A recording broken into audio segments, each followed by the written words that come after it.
'జాతిరత్నాలు' అనే సినిమా ఓటీటీలో చూస్తే ఇంత అప్లాజ్, ఇంత పెద్ద హిట్ అయ్యేదా? చెప్పలేను సార్ హ్మ్. యాక్చువల్లీ. హ్మ్.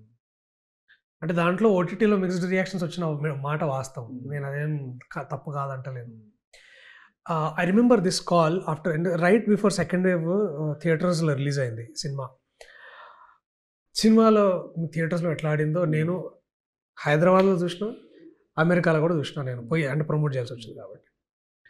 ఓటీటీలో ఇనీషియల్ రియాక్షన్స్ కొంచెం అట్లా ఇట్లా వచ్చినాయి. బట్ నేనేమైందంటే ఒక కంపెనీ జూమ్ కాల్‌లో నన్ను కూర్చోబెట్టారు యాస్ అప్ టు ప్రమోట్. హ్మ్.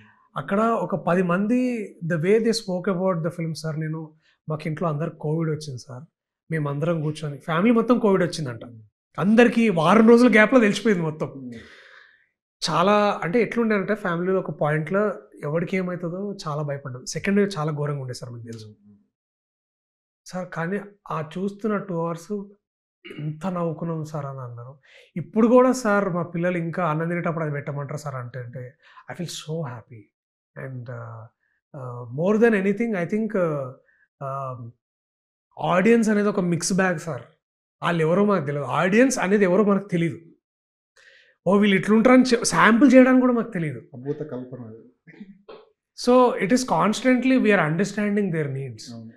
And we are finding solutions around it. And ఏవో ప్యాటర్న్స్ పట్టుకొని చెప్తాం గానీ, ఇప్పుడు బ్యాగేజ్ అనేది కూడా ప్రాబ్లమే సార్ ఇక్కడ. నిన్న తరుణ్ ఒక మంచి మాట చెప్పిండు నాకు. తరుణ్ భాస్కర్ ఒక కాన్ఫరెన్స్‌లో సినిమాటిక్ ఎక్స్‌పోలో. ఇప్పుడు ఒక డైరెక్టర్‌కి, ఒక రైటర్‌కి ఆ బ్యాగేజ్ పాత సినిమా బ్యాగేజ్ తీసుకొస్తే కొత్తగా వర్కౌట్ కాదు. హ్మ్. అట్లనే సేమ్ నేను గూడా. నేను కోర్ట్ చేసినా నేను మళ్ళా కోర్ట్ లాంటి యాక్టింగ్ చేస్తా అంటే అది ప్రేమంటకి నడవదు సార్ అది. అవును. ప్రేమంటకి మదిలాగానే చేయాలి నేను. హ్మ్. హ్మ్. సో, మిత్రమండలికి మళ్ళా అవలగాని లెక్కనే చేయాలి. సో, అప్పుడే ఆ డిఫరెన్స్ నేను చూపెట్టగల. అవును. So, this is what I want to give my audience is that the constant ability to entertain you. ఎందుకంటే నేను ఒక ఎంటర్‌టైన్‌మెంట్ అనే ఇండస్ట్రీలో ఒక మంచి ఎంప్లాయీగా గుర్తింపు తెచ్చుకోవాలని కోరుకుంటున్నా. సో, అదే అదే ప్రయత్నం. సాలరీలు రావాలి, ప్రమోషన్‌లు రావాలి. అన్నీ రావాలి అన్ని సార్. రావాలి. ఆహ్, అన్నీ అంటే హ్మ్. అల్టిమేట్ గోల్ అదే కదా అంతే. సార్. ఇప్పుడు ఎవరైనా అదే అనుకుంటారు. అంతేగాని ఇప్పుడు చూడరా నేను ఒక ఫ్లాప్ సినిమా తీస్తా చూడు అని ఎవడికి ఉంటదా? ఉండదు కదా sir. Just some land some don't.